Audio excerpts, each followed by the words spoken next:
The microphone is not on.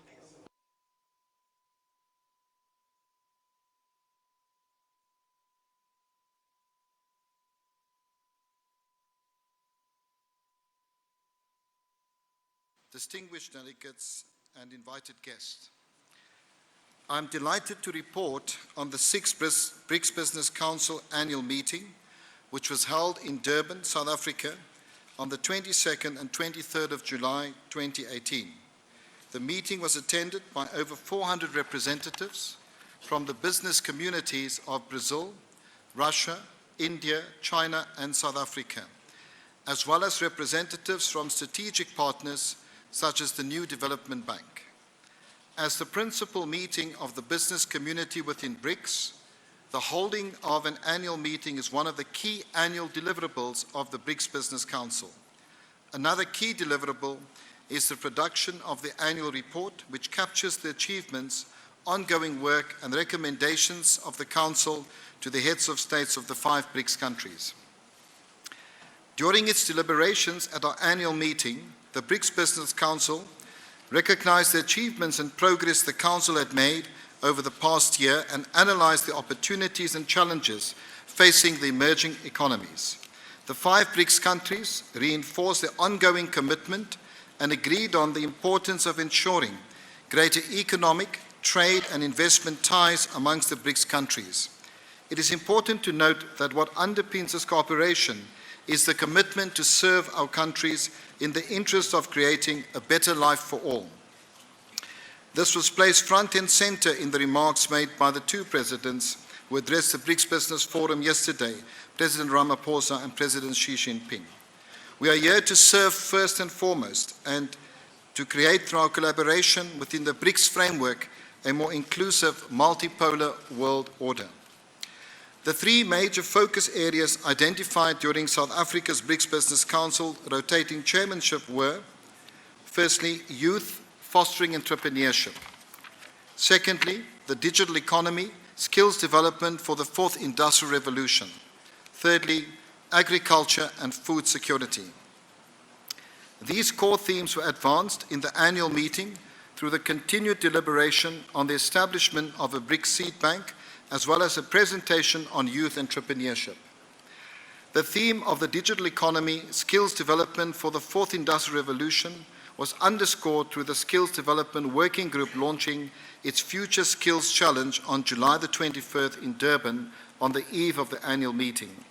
The 2018 second BRICS Skills Challenge is scheduled to take place between the 28th of September and October 2018 in Johannesburg. A special session on investment opportunities in South Africa was incorporated into the program with contributions made by the Minister of Trade and Industry, Dr. Rob Davies, the Presidential Envoys on Investment, Mr. Jacques Marie and Pumzile Langeni, and Mr. Xian Su, Vice President and CEO of the New Development Bank. The following BRICS Business Council initiatives were discussed at length: the establishment of the BRICS Credit Rating Agency, the new international payment system, and memorandum for supporting forest certification. It was expected that these initiatives would be signed during the annual meeting. However, the need for ongoing additional consultation with the relevant stakeholders in the BRICS member countries was identified before finalization could be reached. The discussions were robust and significant progress was made. As a result, we have indicated in the annual report, post its publication, that agreement was not reached on these issues at the annual meeting. The Digital Economy Working Group, established at the midterm meeting as the 9th working group in March 2018, met for the first time in South Africa during the annual meeting. During their deliberations, they focused on enhancing the complementarity of industries and fostering innovative economic development based on advanced technology and skills. The strategic partnership between the BRICS Business Council and the New Development Bank was reinforced through the co-hosted working breakfast addressed by the 2 vice presidents of the New Development Bank, Mr. Xian Su and Mr. Leslie Marsdorf, and the chairs of the council chapters. The emphasis was on practical collaboration, especially to identify bankable projects across the BRICS countries, an objective which we are committed to achieving. During our deliberations, the practical implementation of the MOU signed between the New Development Bank and BRICS Business Council was emphasized. During the plenary session, the Council reviewed the major work and achievements during South Africa's presidency in 2018 and listened to the reports presented by the 9 working groups on energy and the green economy, financial services, deregulation, manufacturing, infrastructure, agribusiness, skills development, regional aviation, and the digital economy. A proposal made to the BRICS Business Council, arising from deliberations from the 2018 BRICS Youth Summit, was to consider the establishment of a youth working group as the 10th working group of the Council. The presentation was made by the CEO of the National Youth Development Agency, who indicated that a detailed proposal will be submitted to the Council by the end of July. The proposal to establish a working group was well received within the Council, advising that it would review and deliberate on the detailed proposal. In addition to the announcement of the launch of the Skills Challenge by the Skills Development Working Group, 2 working group events were hosted in the past 2 weeks.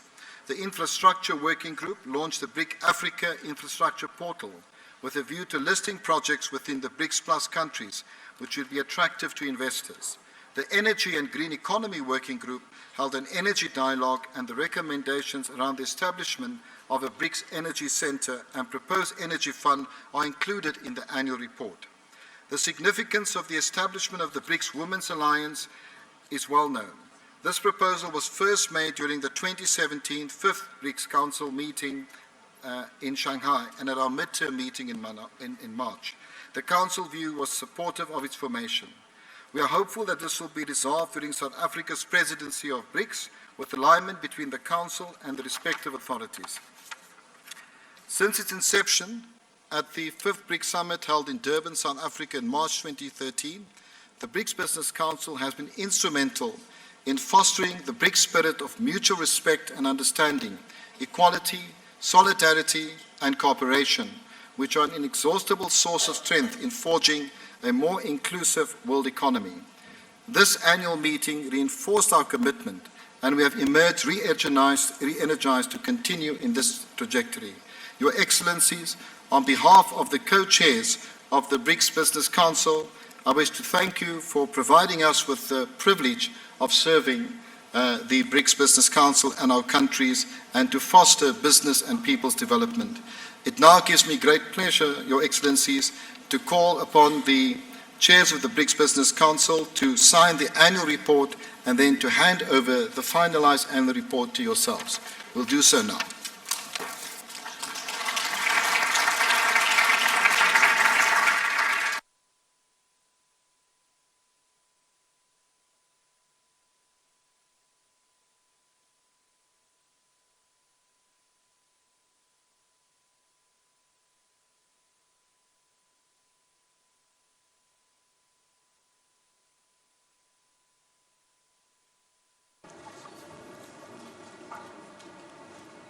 You all look very, very serious, not a single smile.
Please join me as we give them another wonderful round of applause.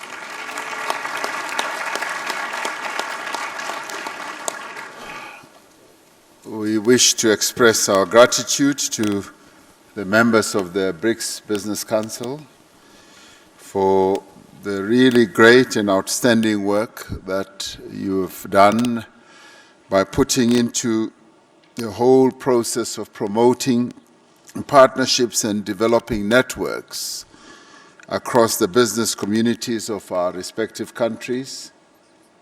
Today, as you present this report to us, this is clear proof of the work that you've been doing through your various working groups, and we thank you for that, for the dedication and all the hard work.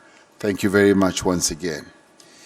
We now move on to another report from the New Development Bank, and it is my pleasure to welcome the President of the New Development Bank, Mr. Kamath, to present the report on the activities of the bank. Mr. Kamath.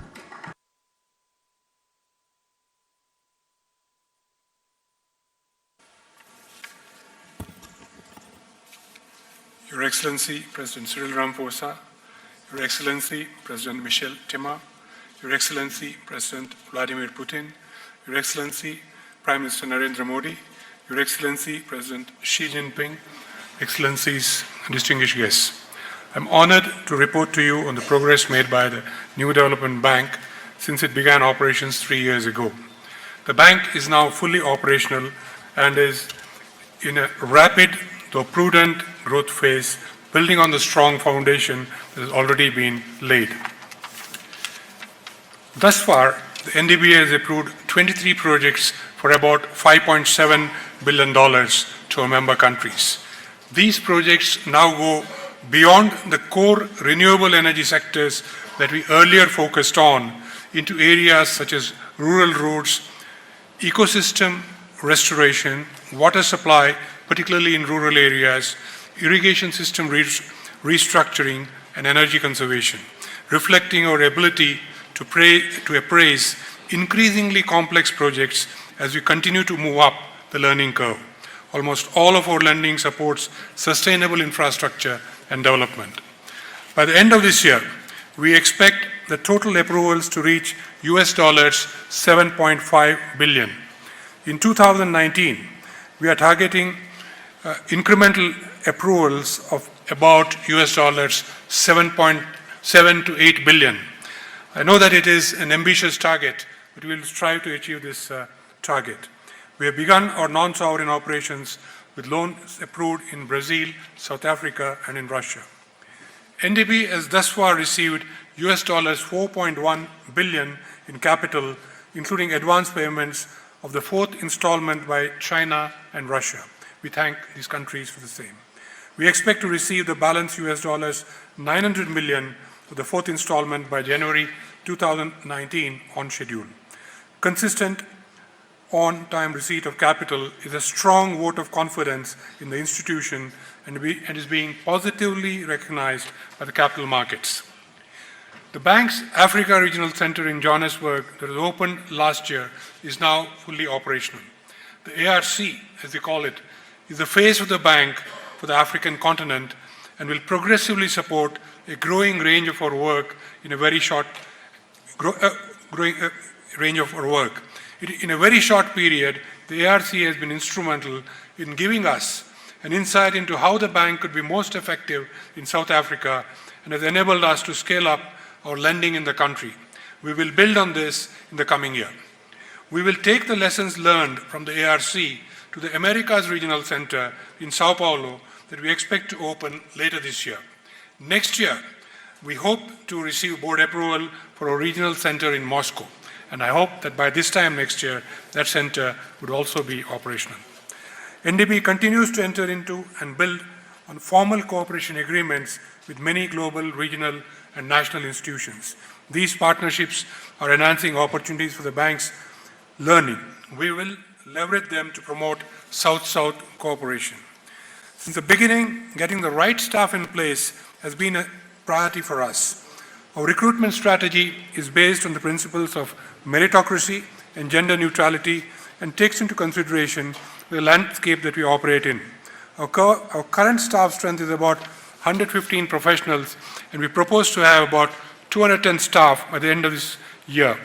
We believe that blending the vigor of youth with the wisdom of seasoned professionals is the correct approach in keeping the organization agile and nimble in the dynamic global development landscape that we operate in. On the funding side, we plan to raise about $1 to 1.5 billion through local currency and hard currency bond issues in 2018 after obtaining our credit rating. We propose to issue our second renminbi bond issue later this year. Considering the demand for local currency financing in South Africa, we also plan to tap the rand bond market in the coming months. We firmly believe that local currency funding and lending will play an increasingly important role in the coming years. In due course, we will tap the bond markets in our other member countries to meet the demand for local currency funding. We will continue to be guided by the Board of Governors on our future plan, including admission of new members. We stand today at the dawn of a new industrial revolution where technology-led disruption is transforming the way we provide products, services, and our physical space. NDB is well aware that sustainability issues and disruptive technologies are now at the forefront of policymakers' minds. Rapid technological change is impacting almost every area of human life. These changes have far-reaching consequences for businesses, economies, industries, societies, and individuals, and require new ways of thinking about development. We are geared to fund conventional infrastructure as well as to harness transformational technologies in the service of development. Besides the traditional set of lending products, we'll also begin offering non-fund-based financial products such as guarantees and credit enhancements in the coming year. We will work at speed, scale, and make a positive difference quickly and effectively. Excellencies, we at the NDB are energized and excited by the possibilities of the future. We are confident that the bank is now well on its way to establishing itself as a reliable partner in the development journey for member countries. Anchored by the vision set forth by our members, we will bring finance, technology, and knowledge to bear on key developmental challenges and will work with our members for the benefit of their citizens and the world. Thank you for your attention and continued support.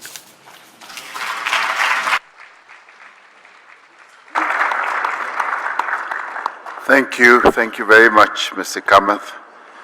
The new development bank is clearly one of the most significant products of BRICS partnership and cooperation. And this in many ways took BRICS beyond just being a talk shop, but a forum or an institution where we take decisions and are able to implement them. The bank has made an impressive start, and we expect that its developmental value will increase exponentially in the years to come. So let us continue encouraging our Board of Directors to carry on with a wonderful piece of work that they are doing. Let's give them another round of applause as we move on to the next one. We now come, colleagues, Your Excellencies, to the adoption of the Johannesburg Declaration. The Johannesburg Declaration has been worked on by our Sherpas, and we'd like to express our sincere appreciation to our Sherpas and SO's Sherpas for the work that they've put in to negotiating what is a very, very comprehensive and a strategic declaration of which we can all be proud. It is so thoroughly and so comprehensively drafted that it in many ways represents the various discussions that have been taking place throughout the various institutions and working groups that make up BRICS. So I'd like to thank our colleagues for the wonderful work that they have done and put into all this. I would now like to move that we adopt the outcomes document of the 10th BRICS Summit, that is the Johannesburg Declaration. I so move, and I'm sure it is adopted, and let's give this moment a great deal of applause for this.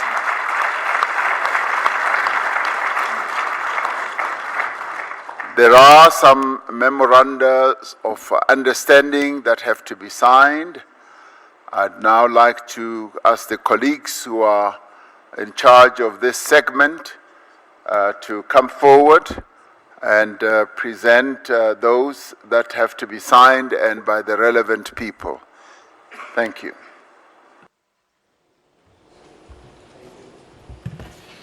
Thank you, Mr. President. Your Excellency, President Ramaphosa, Your Excellency, President Xi Jinping, Your Excellency, President Temer, Your Excellency, President Putin, Your Excellency, Prime Minister Modi, ministers, ambassadors, the leadership and members of the BRICS Business Council, ambassadors, welcome to the signing ceremony of official agreements during the 10th BRICS Summit of Heads of State or Government. During this session, 2 memoranda of understanding as well as 1 agreement will be signed by the BRICS partners. We will now commence with the signing ceremony. The first agreement to be signed is the Memorandum of Understanding on Environmental Cooperation. I have the honor to invite to the signing table the representatives of BRICS partners in the following order: from the Republic of South Africa, from the Federative Republic of Brazil, of the Russian Federation, from the Republic of India, and from the People's Republic of China.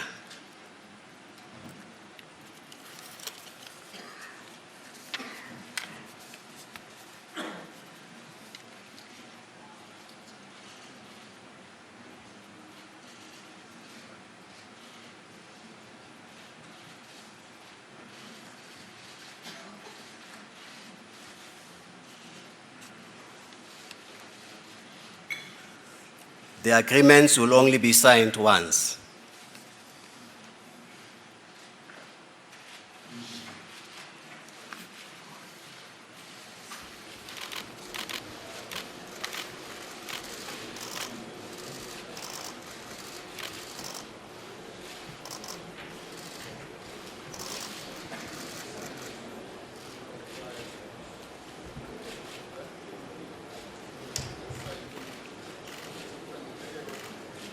You may sign, Excellencies.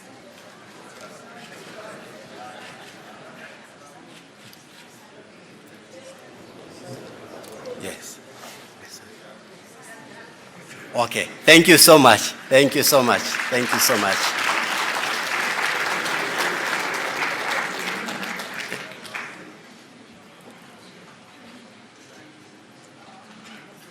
The second agreement to be signed is a Memorandum of Understanding on the Regional Aviation Partnership. I have the honor to invite the representatives of the BRIC partners in the following order: from the Republic of South Africa, from the Federative Republic of Brazil, from the Russian Federation, from the Republic of India, and from the People's Republic of China.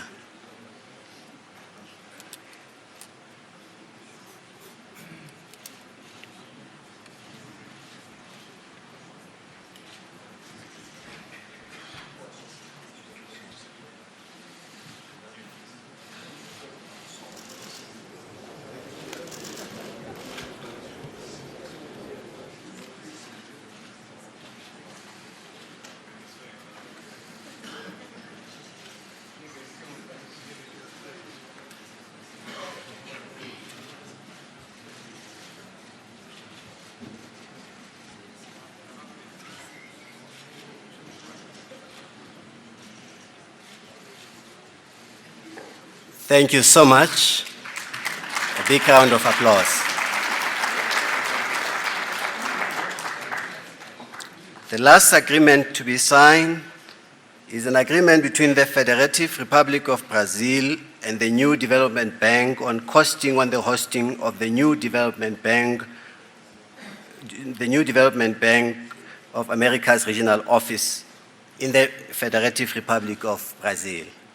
May I now take the honor to invite the representatives from Brazil, as well as the president of the bank, to the signing table.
Thank you so much. A big round of applause.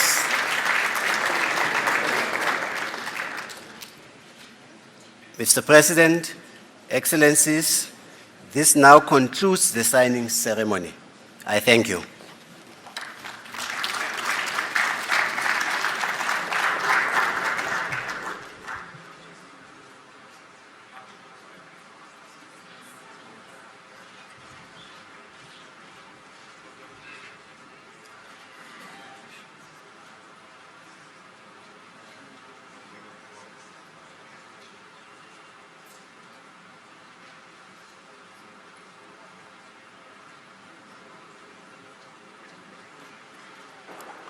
Thank you very much. We now move on to our next segment, which has to do with a live crossing via satellite to an area in our country which we've called the cradle of humankind. We had planned that the leaders' retreat would take place in Maruping, which is the cradle of mankind, but the logistical arrangements were a bit difficult for us to be able to do so.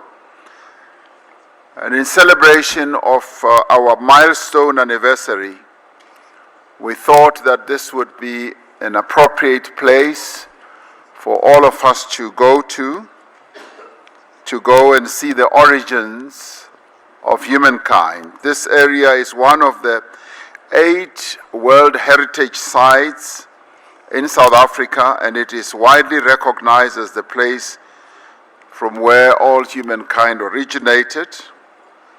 47,000 hectares site has unearthed the best evidence of the complex journey that the human species has traversed.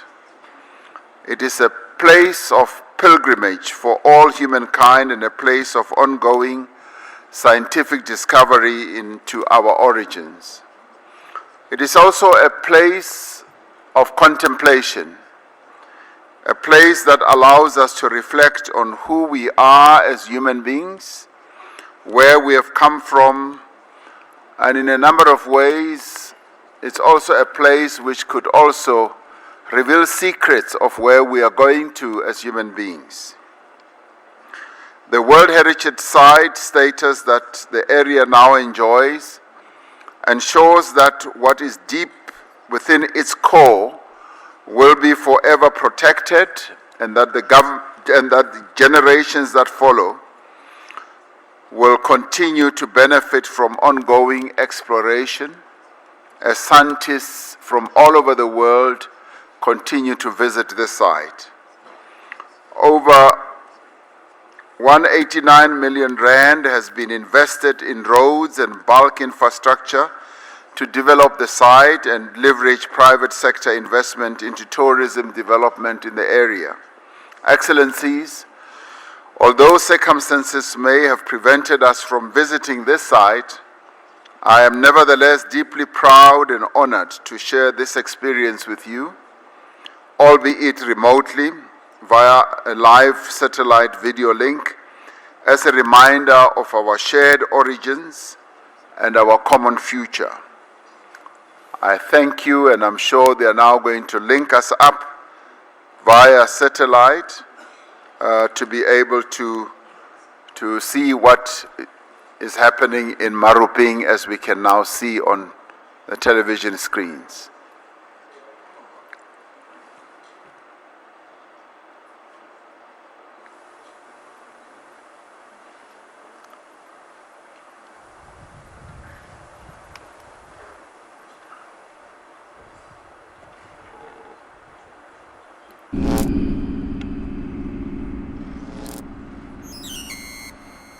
I'm sure they will find somebody to talk to us in a minute, even if it's one who may have passed away millions of years ago.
Mr. President, Excellencies, distinguished guests, welcome to this live broadcast from Maruping, which is a Setswana word for the place we all come from.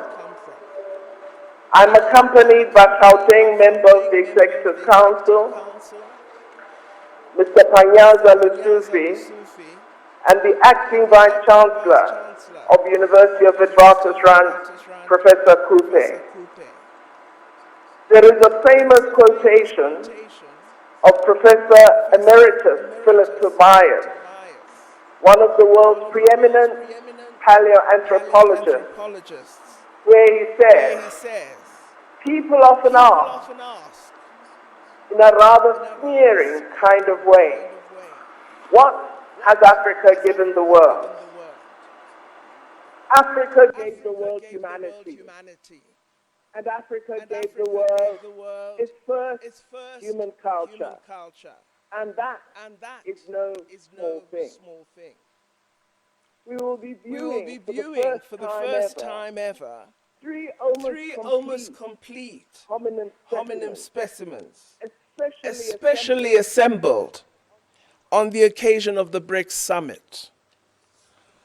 After the viewing, Your Excellencies will be invited to make hand imprints and share a message of commitment from your countries to the world.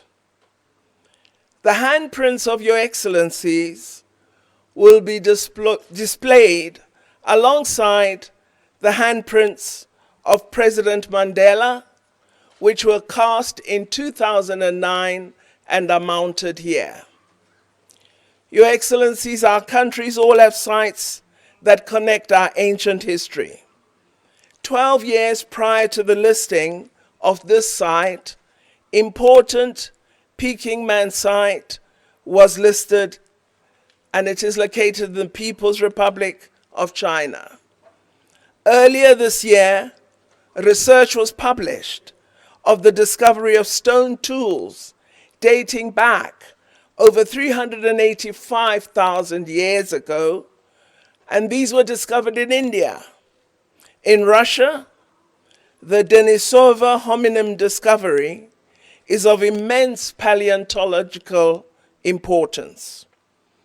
And of course, Brazil and South Africa share very important ancient reptile fossil species, elucidating the distant ancestry of mammals, which demonstrate that our continents were once linked in the ancient continent Gondwana.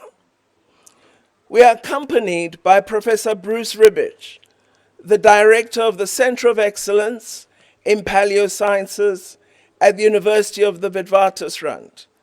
Professor Ribbage will introduce Homo naledi. Professor Ribbage. Honourable Minister, I would like to introduce this new species of Homo, which was unveiled to the world by Professor Lee Berger and his team in 2015. Nowhere 2015. Nowhere 2015. Nowhere 2015. Nowhere 2015. Nowhere 2015. Nowhere 2015. Nowhere 2015. Nowhere 2015.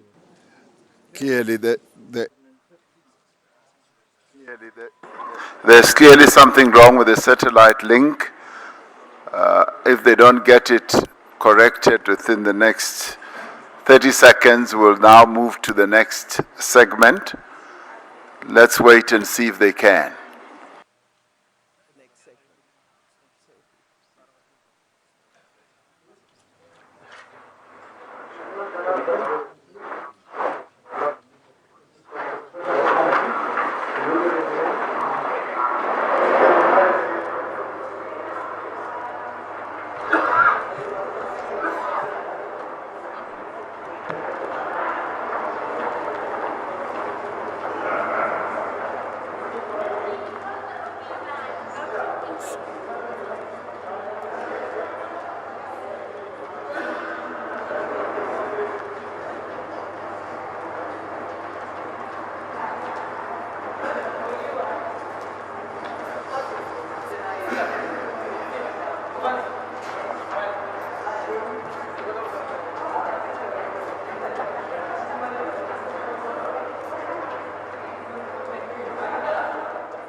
And I'm with the Evolutionary Studies Institute of the University of the Witwatersrand. Since 1991, I've been directing excavations and some research at Sterkfontein Caves.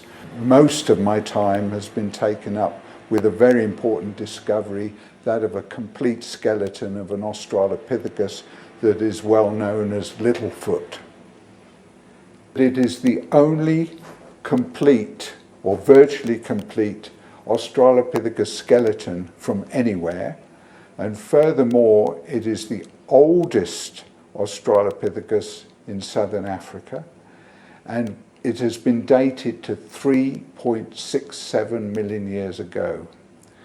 So it's going to tell us a lot about our early ancestry. Littlefoot was found in 1997 by myself and Stephen Motsumi and Nkwani Malefi, we located it deep within the Sterkfontein caves, where we began excavating. I was going through some boxes of material that was blasted out by lime miners probably in the 1920s, and I discovered an ankle bone, a talus as we call it, of a hominid. And I said, good grief, what's this doing here? But then I found 3 more bones that linked onto it, leading down towards the big toe. A couple of years later, in a different box, in a different locality at Wits University Medical School, I discovered more of the same foot and also parts of the lower legs. So this made me realize that the rest of the skeleton might still be in the cave.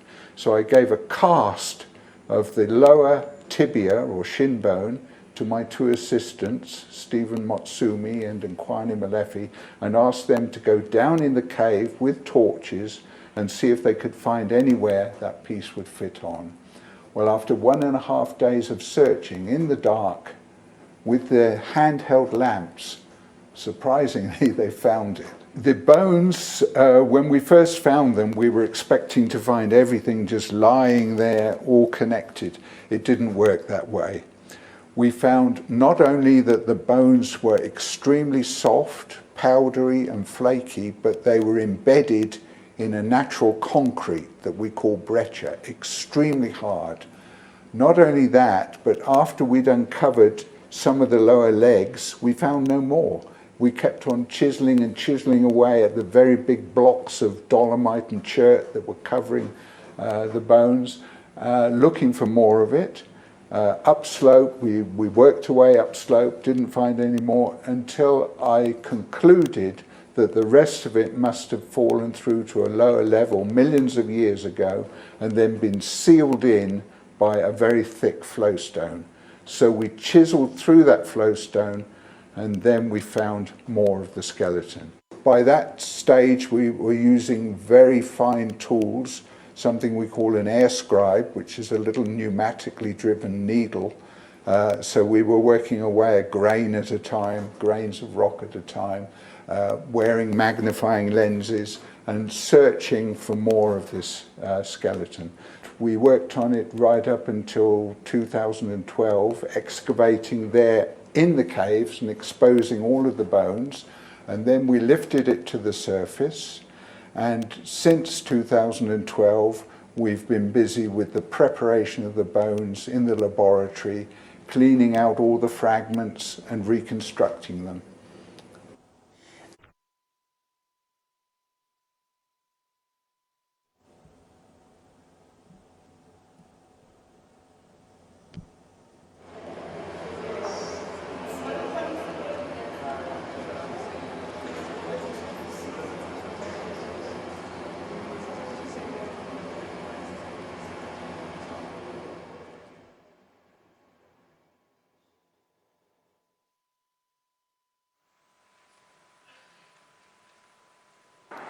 Okay, we seem to have lost the sound once again.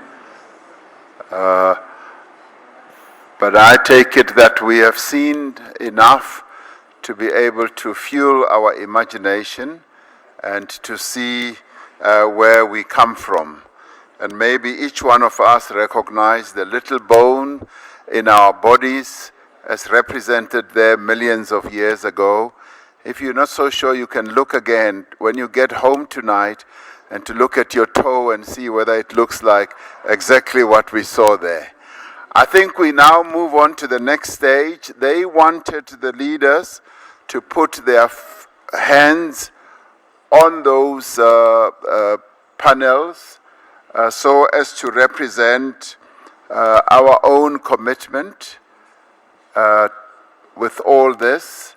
And Minister Sisulu will be helping us with all this. In a way, it is this segment we're getting into, we have dubbed it to represent what we would like everyone, and particularly ourselves here, sitting here, to remember Nelson Mandela with. In one of his major speeches, he said, the future that we want is now in our hands. And as we put our hands, it will be a clear demonstration of saying that we remember Nelson Mandela, who would have been 100 years today, as we put our hands there. But more importantly, it will also be a link with Nelson Mandela, because as we heard from Minister Naledi Pandor, his own hand imprint is at Maruping at that World Heritage Site. So the hands of the 5 leaders will be imprinted there, and thereafter they will be taken to Maruping, and as a demonstration that we are linking the present with the past, but at the same time we're looking for a brighter future. As Nelson Mandela said, the future is now in your hands. So I now invite Your Excellencies that we go over there and put our own imprints, which will then bring an end to this segment. But let us do this bit right away. Thank you very much.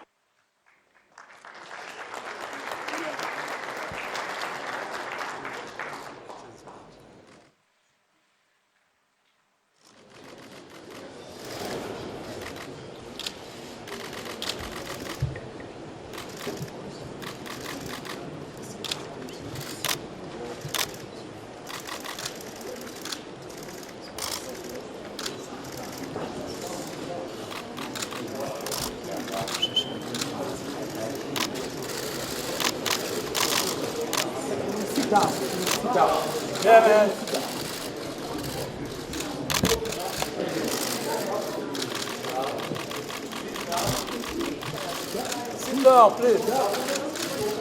Please. Okay.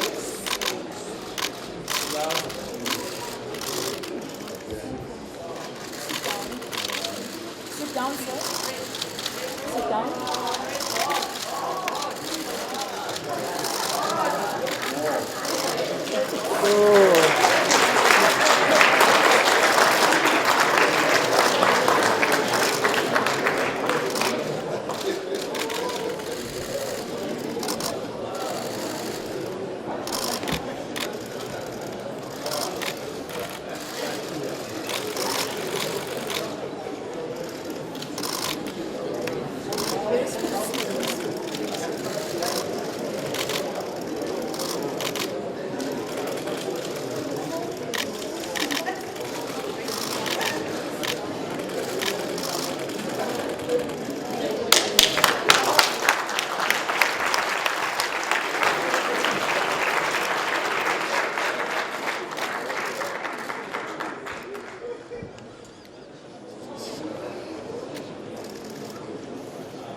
For those who can see, this is how Nelson Mandela did his.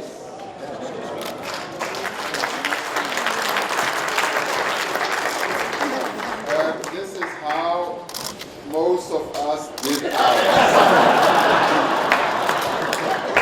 So it shows that we who have succeeded Nelson Mandela, we don't have the weight and the stature of Nelson Mandela.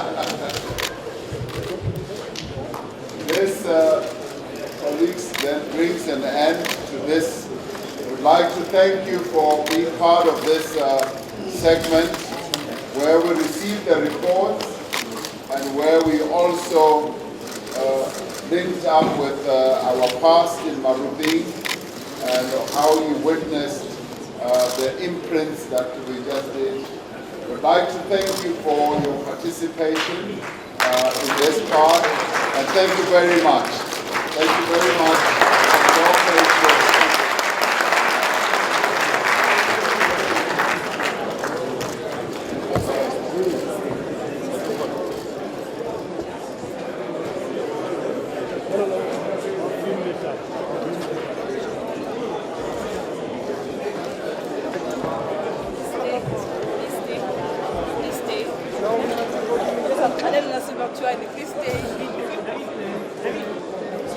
Let's just stay here. Yeah. Okay, guys. The next session is bilateral. Please go and talk. Please go and talk. No, stay. We'll take the accreditation. No.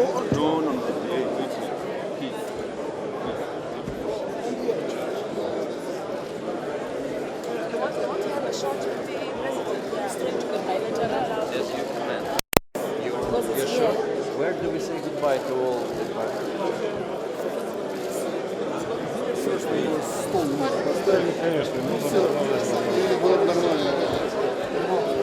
Yes, bilateral. Bilateral. You from Brazil? Yeah, Brazil and Russia, they're going to be moving separately. It's going to be bilateral.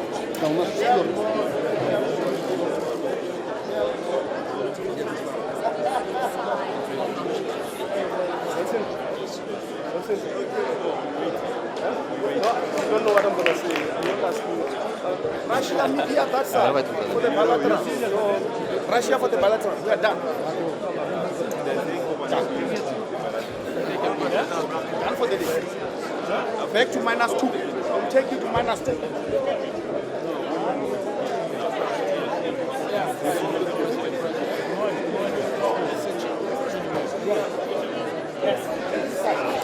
Don't follow up. For now, wait. Agora.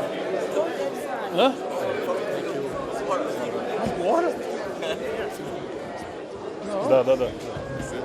Yes, I waiting. Take it easy. Take it easy. Welcome, my sister.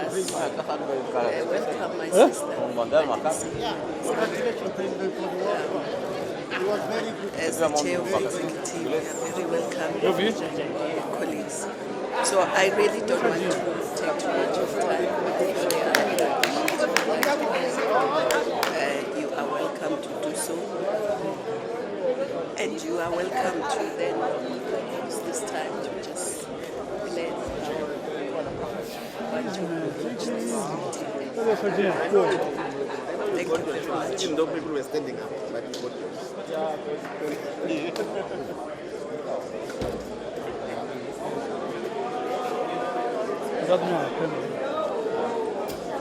I'll start with Rwanda, then Egypt, then I'll go to Uganda, to Namibia,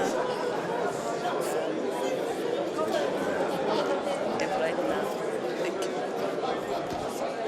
Thank you very much, my dear sister. I think I speak for many of us around this table to say that we're delighted not just to see you, but to be working with you. So it's a real pleasure to have this interaction. I will be very brief. And as chair of the African Union,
determine what areas of collaboration. I tend to think that economic collaboration is probably the best bet for our continent with the BRICS. I note that many of the BRICS countries individually are doing a lot in the area of infrastructure with specific countries on the continent. So, as you said so rightly, in our socio-economic transformation within our own Agenda 2063, precisely what do we want to do, how do we want to do it, what will be the follow-up, and so forth. That's what I wanted to propose.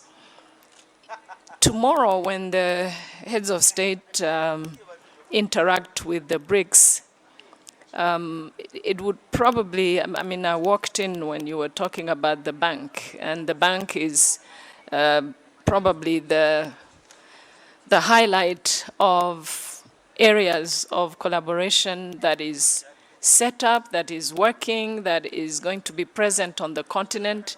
So perhaps a bit more on the bank in terms of what the expectations are on the side of the BRICS and what we are prepared to do. Is the bank going to be working with the African Development Bank to co-finance? What I think is already there and working properly, which is the bank, Africa should figure out, perhaps part of the conversation tomorrow, what we are prepared to do and how we are prepared to do it, particularly in the financial area. So I'll just stop here. I thought I should just share with that deep reflection, as you can see, what we should do. But I do say that I'm very, very pleased. I attended the last BRICS and African leaders meeting in 2013. And Africa came from all kinds of directions. And it wasn't a very pleasant thing, especially vis-a-vis our partners in the BRICS. So I'm happy that at least before the meeting of the leaders tomorrow, we can sort of give a sense of what the interaction should be. So thank you very much, my dear sister. Thank you. Egypt, you have the floor. Thank you, Minister Dlamini Zuma, Chairwoman. Allow me at first to thank the Republic of South Africa for hosting this Africa Outreach meeting. We value highly your commitment to our continent, and I will take from where my sister from Uganda has finished. We are committed to the BRICS Bank.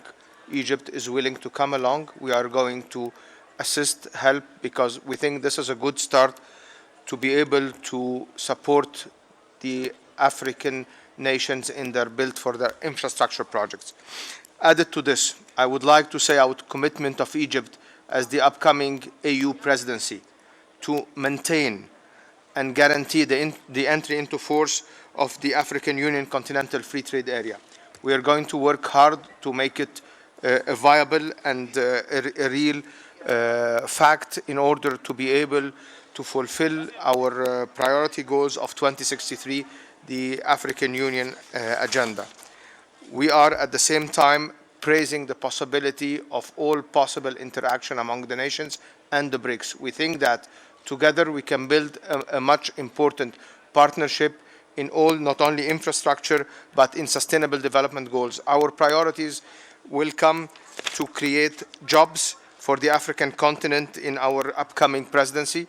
We are going to work hard on developing the infrastructure, the African market, fostering the pivotal role of the African women in development, and encouraging youth empowerment and youth engagement. We think these are priority areas, and we think that we can work along with the BRICS.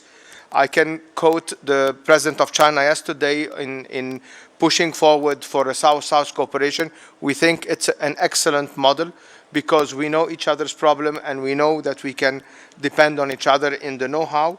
We praise the BRICS very high rate of growth, and we think that this is what our continent needs.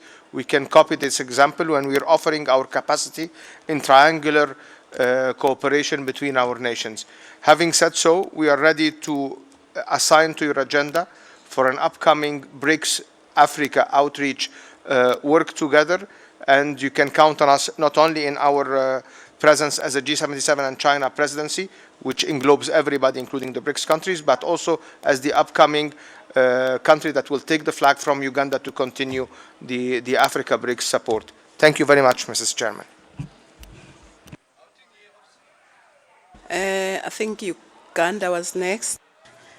Uganda, prochain. Very much, Minister, and I join my colleagues in thanking you and through you, your government, for hosting this BRICS meeting and inviting us, as you did in 2013. I also had the privilege of attending the 2013 BRICS meeting, and I think that time we concentrated on three things. We talked about the bank and we being part of it. We talked about industrialization, and we talked about infrastructure. And we chose spokespersons speak for each of those. I remember the chairman of NEPAD, the president of Senegal, spoke for us on infrastructure. And I think he outlined the, was it NADIP projects under the AU, under NEPAD. Then we talked about also, I think, about the African security architecture and seeing how BRICS could support it. So, but 2013 is a long time ago, and one doesn't know how much we have done since then. But I was reading documents that